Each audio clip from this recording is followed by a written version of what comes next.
Hello everyone. आज है 17 नवंबर और जो आज की करंट अफेयर के टॉपिक रहेंगे उसमें सबसे पहले क्या देखेंगे, नाइन्थ शेड्यूल के बारे में। सेकंड टॉपिक क्या रहेगा, एकलव्य मॉडल रेजिडेंशियल स्कूल्स। और उसके बाद सी विजिल जो अभी रिसेंट में एक्सरसाइज हुई है उसके बारे में पढ़ेंगे। और जो लास्ट टॉपिक रहेगा वो रिलेटेड रहेगा अनरेगुलेटेड और अनरिपोर्टेड फिशिंग प्रैक्टिसेस के बारे में। ठीक है, तो चलो स्टार्ट करते हैं। पहला टॉपिक जो है नाइन्थ शेड्यूल के बारे में। अभी जो झारखंड गवर्नमेंट है वो चाहती है नया कोटा, ठीक है, नए कोटा का जो बिल है उसको प्लेस करना चाहती है नाइन्थ शेड्यूल के अंदर। टोटल कितनी शेड्यूल है हमारे कॉन्स्टिट्यूशन के अंदर? 12। ओके। और 12 में से जो 9वीं शेड्यूल है उसके अंदर इस बिल को डालना चाहते हैं। और ऐसा क्यों करना चाहते हैं? क्योंकि जिस जिस बिल को भी नाइन्थ शेड्यूल के अंदर डाल दिया गया वो जुडिशियल स्क्रूटनी से बच जाता है, ठीक है, जुडिशियल रिव्यू से बच जाता है। लेकिन ये प्रॉपर पूरी तरह से भी नहीं बच पाता, वो भी मैं बताऊँगा कैसे। The 77% reservation breach the 50% ceiling set by the Supreme Court in the landmark 1992 Indira Sahane versus union of India verdict. जो 1992 के अंदर एक केस था Indira Sahane versus union of India verdict, उसके अंदर सुप्रीम कोर्ट ने क्या कहा था कि जो आपको रिजर्वेशन देना है दीजिए, ठीक है, लेकिन उसकी एक लिमिट तय कर दी कि जो टोटल जो सीट रहेंगे उसमें से केवल आप 50% सीट्स को ही रिजर्व कर सकते हैं। ओके, तो यहाँ पे इस केस के अंदर ये तय हुआ था। अब बात करते हैं 9वीं शेड्यूल की, क्यों डालना चाहते हैं इसके अंदर। The ninth schedule contain a list of central और state law which can not be challenged in the court. कि भाई जो नाइन्थ शेड्यूल है, 9वीं शेड्यूल है, इसके अंदर सेंट्रल और स्टेट के कुछ ऐसे लॉ डाले गए हैं जिनको कोर्ट के अंदर चैलेंज नहीं किया जा सकता। करंट में 284 ऐसे लॉ डाले गए हैं जिनको जुडिशियल रिव्यू से बचाया जा रहा है, ठीक है। The schedule become a part of constitution in 1951। 1951 के अंदर इसको कॉन्स्टिट्यूशन के अंदर ऐड किया गया और उस टाइम पे इसको पहली बार अमेंड किया गया। It was created by article 31B। Article 31B के तहत इसको बनाया गया with which along with article 31A brought in by the government to protect law from laws related to agrarian reform. जो ज़मींदारी और जो खेती बाड़ी से रिलेटेड लॉ थे ना उसको इसमें डाल दिया गया under article 31A। While 31A extend the protection to classes of law, 31B shield the specific law from enactments. कि भाई देखो, उनको प्रोटेक्ट भी करता है और उनको है ना शील्ड भी करता है, किससे? सुप्रीम कोर्ट की रिव्यू जो कमेटी होती है उससे बचाने के लिए। आर्टिकल 31B क्या कहता है? Without a prejudice the generality of the provision contained in the Article 31A, none of the act and regulations specified in 9th schedule nor any of the provision there shall be deemed to be void due to the inconsistent with the rights। तो यहाँ पे देखो simple सी language में क्या कहा गया है, जो आपके फ्रीडम ऑफ राइट हैं, ठीक है, तो उनसे रिलेटेड अगर भी कोई भी कानून हो, ठीक है, तो आप कहाँ पे चले जाते हो? सुप्रीम कोर्ट के अंदर चले जाते हो कि भाई हमारे जो जितने भी फंडामेंटल राइट है उनका हनन हुआ है। तो लेकिन अगर यहाँ पे 9th शेड्यूल के अंदर उसको डाल दिया गया उस समय पे, तो आप है ना उसके अकॉर्डिंग भी सुप्रीम कोर्ट में जाके कोई भी पिटीशन नहीं डाल सकते हो। 9th शेड्यूल में आ गया तो सुप्रीम कोर्ट से बच गया। लेकिन इसको बाद में ना सुप्रीम कोर्ट ने इस चीज़ के लिए भी छुट्टी कर दी थी, मैं बताता हूँ। इसमें पहली जो अमेंडमेंट हुई थी उसके अंदर 13 लॉ डाले गए थे इस 9th शेड्यूल के अंदर। फिर इसको अमेंड किया गया 1955, 64, और आप देख सकते हो काफ़ी बार ये अमेंड हो चुकी है।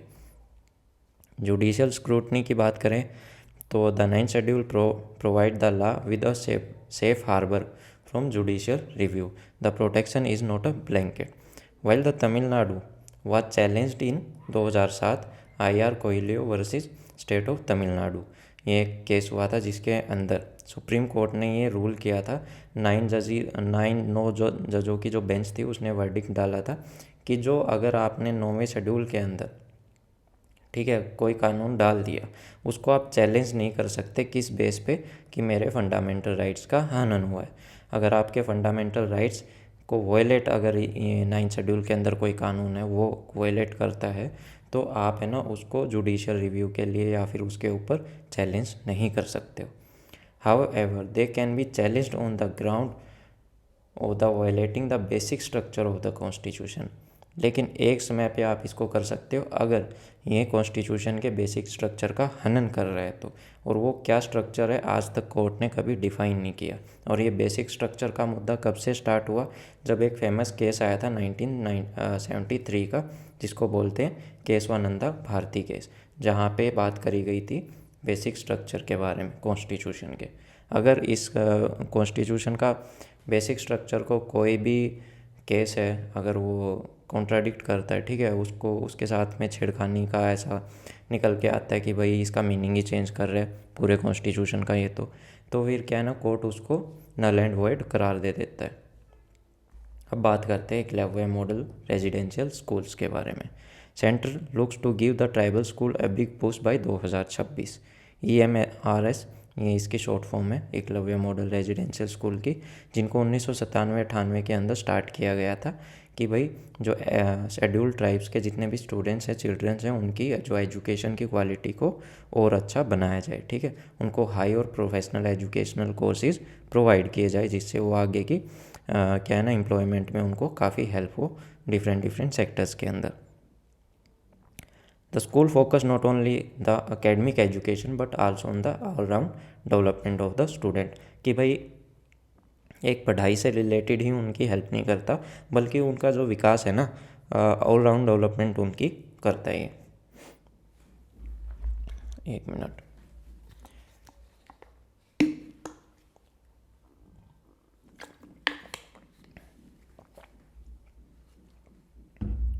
Eight present there are 384 functional school spread across the country. फ़िलहाल के टाइम में अभी के समय में अगर देखें तो 384 ऐसे स्कूल्स अभी वर्किंग कंडीशन में है जहाँ पे ये सब पढ़ाया जाता है। और इनको एडमिनिस्ट्रेशन किसके द्वारा किया जाता है, मिनिस्ट्री ऑफ ट्राइबल अफेयर के द्वारा। The tribal affair ministry in May 2021 के अंदर इन्होंने किसके साथ मेमोरेंडम साइन किया, MOU किसके साथ साइन किया, माइक्रोसॉफ्ट के साथ। तो माइक्रोसॉफ्ट इन स्कूल्स को और रिनोवेट करेगा, मतलब थ्रू देयर जो भी इनकी टेक्नोलॉजी या सॉफ्टवेयर वगैरह है उनसे बेटर एजुकेशन एनवायरनमेंट वहाँ पे एस्टेब्लिश करेगा, उनको पूरा डिजिटली ट्रांसफॉर्म कर देगा। The MOU was sign digitally in an online event empowering youth for success. जो ये एक ऑनलाइन इवेंट हुआ था एम्पावरिंग यूथ फॉर सक्सेस, तो उधर ही इसको डिजिटली ही साइन किया गया था। यहाँ पे एक नोट है, national education society for tribal students NESTS, ये एक तरह की ऑटोनोमस सोसाइटी है जिसको सेटअप किया गया था under the ministry of tribal affairs to establish and maintain control and manage the schools, कि भाई स्कूल्स को अच्छे से मैनेज किया जाए, मेंटेन किया जाए, and to all the acts and things necessary for the conductive to the promotion of such schools. The NESTS shall function through an executive committee. इसको जो ये नेस्ट जो बनाया गया था, ठीक है, एक सोसाइटी जो बनाई गई थी, इसको कौन है ना, एक एग्जीक्यूटिव फंक्शन कमेटी के थ्रू इसको फंक्शन किया जाएगा, किसकी चेयरमैनशिप के अंडर में रहेगा ये, chairmanship of the secretary of tribal affairs. अब बात करते हैं sea vigil 2022, the third edition of the coast defence exercise sea vigil 2022 is to begin on November 15। तो मतलब अभी अगर देखें तो आज है कितनी तारीख, 16 तारीख, तो ये कल स्टार्ट हो चुकी थी। This exercise was conceptualize in 2018 to validate various measures that have been instituted towards enhance the maritime security since 26/11 Mumbai attack. जो 26/11 मुंबई अटैक हुआ था, तो आपको पता है वो जितने भी टेररिस्ट थे वो समुद्र के रास्ते इंडिया में एंटर हुए थे, ठीक है। तो उसी अटैक के बाद में जो इंडियन गवर्नमेंट है उसने ये एक्सरसाइज स्टार्ट कर दी थी कि जितना भी हमारा कोस्ट गार्ड एरिया है, जो समुंदर के साथ जितनी भी हमारी बाउंड्री लगती है, उसको सेव किया जाए। The exercise will be undertaken along 7516 जो हमारी कोस्ट लाइन बाउंड्री है कंट्री की, उसको कवर करता है, साथ ही साथ एक्सक्लूसिव इकोनॉमिक जोन को भी। It will involve all the coastal states और union territory and other maritime stakeholder including the fishing and coastal communities. सबको ये अपने कंट्रोल में रखता है ताकि वहाँ पे किसी भी तरह की अवैध कोई गतिविधि ना हो। The exercise is being conducted by Indian navy के द्वारा इसको कंडक्ट किया जाता है, किसके साथ, कोऑर्डिनेट करके इंडियन कोस्ट गार्ड और the ministry and trusted with the task of maritime activities. This exercise is build towards the major threat level readiness operation exercise यानी कि TROPEX which is conducted by Indian navy every 2 years, कि भाई उसके साथ उसके तर्ज पे इसको काम किया जाता है, ठीक है, इसको स्टार्ट किया जाता है। सी वाइजल और TROPEX together will cover the entire spectrum of maritime security challenges. Assets की बात करें तो assets of navy, Indian navy, Indian coast guard, custom and other maritime agency will participate in this exercise. कौन कौन इसके अंदर participate भाग लेता है? इंडियन नेवी लेती है, इंडियन कोस्ट गार्ड लेता है, कस्टम लेता है, जो जितने भी मरीन बाउंड्री से रिलेटेड जितना भी ट्रेड होता है वहाँ पे, ठीक है, और जितनी भी मरीन टाइम एजेंसीज हैं सभी इसके अंदर पार्टिसिपेट करती है। Sea vigil provide the opportunity at the apex level to assess the preparedness in the domain of maritime security and coastal defense, or will provide a realistic assessment of the strength and weakness to strength and maritime and national security further। कि भाई अगर देखो ये ऐसी exercises है ना जहाँ पे आपको अपनी कमियों के बारे में पता लगता है। इंडियन नेवी इसके अंदर भाग ले रही है तो उनको अगर कोई अपनी खुद की वीकनेस लगती है तो आगे आने वाले टाइम में वो उसको क्या है ना ठीक कर लेगी। अब बात करते हैं इलीगल, अनरिपोर्टेड और अनरेगुलेटेड फिशिंग प्रैक्टिसेस के बारे में।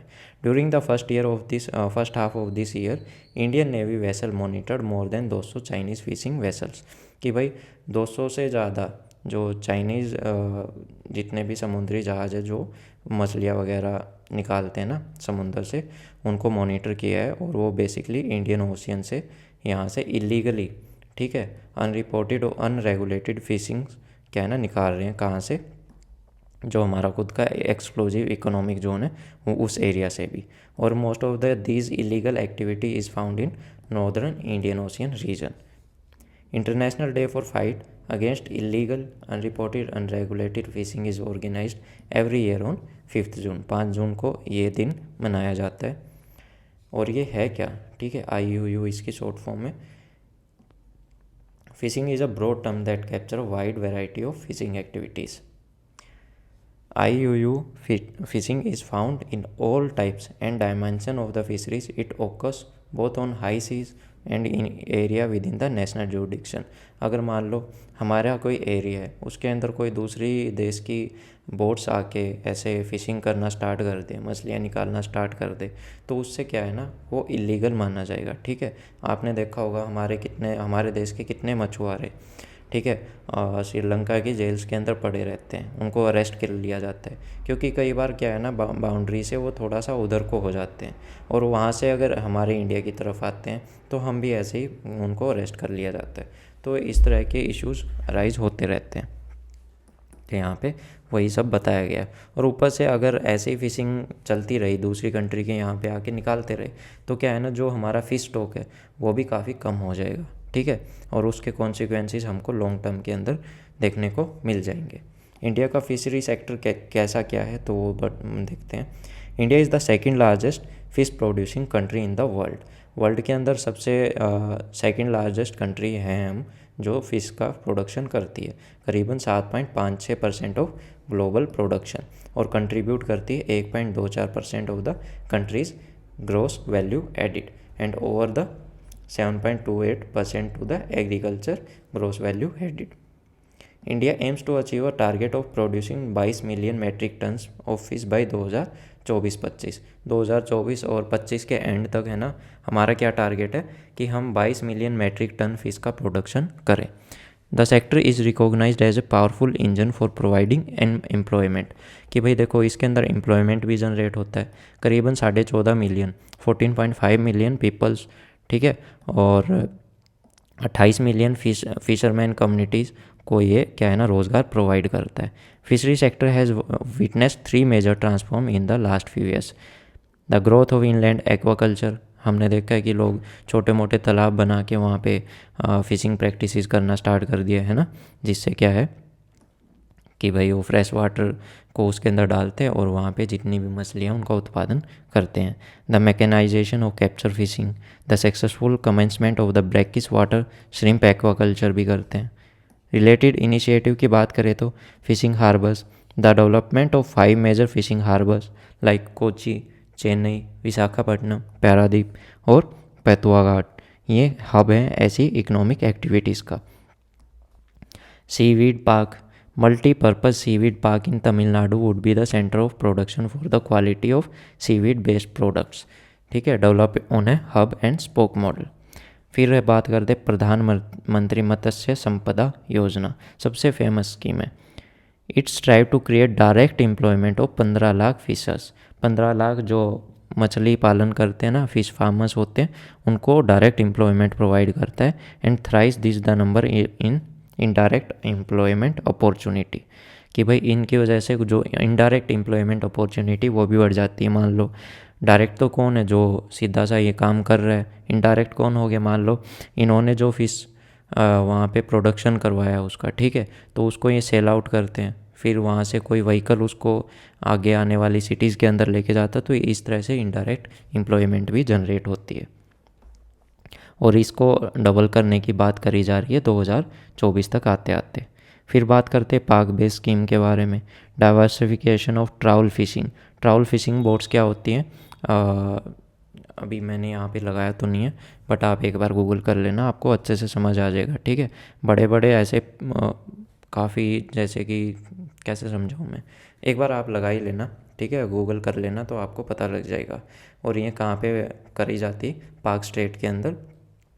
बेसिकली इसी से क्या है ना, कंसर्न रहता है किसका, श्रीलंका का, कि भाई इंडियंस है ना ट्राउल फिशिंग करते हैं, जिसके वजह से क्या है ना, एक ही बारी में वो काफ़ी ज़्यादा मात्रा में वहाँ से फिशेस निकाल लेते हैं, जिससे वहाँ पे जो फ़िश क्वांटिटी है वो भी कम होती जा रही है, ऐसा उनका मानना है। और डीप फिशिंग बोट्स को लॉन्च किया गया था 2017 के अंदर as a central sponsored scheme. Sponsored बोले तो जिसके अंदर सेंटर भी कुछ पैसा लगाती है और स्टेट भी कुछ लगाती है, ऐसे। और ये एक अम्ब्रेला ब्लू रिवोल्यूशन स्कीम के अंडर में इसको लागू किया गया था। मरीन फिशरीज बिल 2021, इसके अंदर प्रपोज किया गया था, ग्रांट लाइसेंस प्रोवाइड किए गए थे जो वेसल्स रजिस्टर्ड थे under the merchant shipping acts उनको। और ये एक्ट कौन सी थी, 1958 की। To fish the exclusive economic zone, जो एक्सक्लूसिव इकोनॉमिक जोन के अंदर अगर आपको फ़िशिंग करनी है तो उसके लिए आपको क्या है ना, लाइसेंस होना आपके पास ज़रूरी है। What are the initiative taken to tackle the illegal issue of illegal mining. Indo Pacific maritime domain awareness, ठीक है, मई 2022 के अंदर recognise the impact of IWU fishing which can lead to the depletion of fishes stock affecting marine ecology. देखो, अगर आप तय मात्रा से ज़्यादा कहीं से भी कोई भी चीज़ का यूज़ करोगे, चाहे फॉसल फ्यूल्स हो, चाहे फिर खाने पीने की चीज़ें हों या फिशेज हों, तो क्या है ना, वो फिर है ना रिकवर नहीं हो पाएंगी। ठीक है, उनको भी रिकवरी के लिए टाइम चाहिए। आप रिकवरी टाइम से ज़्यादा उसका यूज़ कर रहे हो तो उनकी है ना जो नंबर है वो कम होना स्टार्ट हो जाएगा, और ऊपर से जो उनका खुद का इकोसिस्टम है वो काफ़ी इफ़ेक्ट होगा। तो इस चीज़ को रोकने के लिए जो क्वाड मेंबर्स हैं ना, उन्होंने अनाउंस किया कि भाई हम एक मेजर रीजनल एफर्ट करेंगे under the ambit of Indo Pacific maritime domain awareness. It aims to provide a more accurate maritime pictures of near real time activities in the region, कि अगर हम ऐसे ही फिशेस को निकालते रहे तो आगे आने वाले टाइम में क्या हाल होगा हमारा। It is expected to catalyse the joint efforts of India and other quad partners to addressing the IWU in the Indo Pacific region, कि भाई जितने भी क्वाड मेंबर्स और इंडिया के साथ मिलके ये जो इशू था ना इसको दिखा रहे थे। ठीक है, इसकी वजह से क्या हो सकता है और इसको रोकने के लिए हमको क्या करना चाहिए। IFC IOR, Indian navies information management and analysis centre, IMEC, जो कि कहाँ पे, गुड़गांव में। ठीक है, और उसके बाद जो information fusion centre Indian ocean region, ये कोलोकेटेड है और मॉनिटर करता है हर एक ऐसे वेसल्स को जो कि हाई सीज़ के अंदर, वेसल बोले तो जो भी बोट्स हैं जो जिनसे फिशिंग करी जाती है। IFC IOR has been collaborating with other regional monitoring centers across the globe to enhance maritime safety and security, including the efforts to monitor IWU, कि भाई जितने भी ग्लोबली जो भी सेंटर्स हैं, ठीक है, जिनके थ्रू मॉनिटर किया जाता है, तो ये उनके साथ मिलके इन चीज़ों पे निगरानी रखते हैं। UNCLOS, United Nation Convention on law of sea, कि भाई सी से रिलेटेड जो भी लॉज हैं उनको किसने निर्धारित कर रखा है, यूनाइटेड नेशन ने। ठीक है, जिसको जितने भी मेंबर कंट्रीज हैं वो फॉलो करती हैं। Coastal nation are responsible for addressing IWU fishing issues within their respective exclusive economic zone. तो ये क्या कहता है कि अगर हमारी कंट्री के एक्सक्लूसिव इकोनॉमिक जोन के अंदर ये प्रैक्टिसेस हो रही हैं तो वो हमारी रिस्पॉन्सिबिलिटी बनती है कि उनके ऊपर रोकथाम की जाए। Regional fishing management organisation such as Indian Ocean tuna commission और southern Indian Ocean fisheries agreement ये मॉनिटर करती है IWU फिशिंग जो कि हाई सीज़ के अंदर है। फिर बात करते हैं केप टाउन एग्रीमेंट के बारे में। 2012 के अंदर Cape Town agreement is an international binding instrument. ये सबके ऊपर बाइंडिंग है, मतलब आपको फॉलो करना ही करना पड़ेगा। That sets minimum requirement on the design, construction, equipment and inspection of fishing vessel.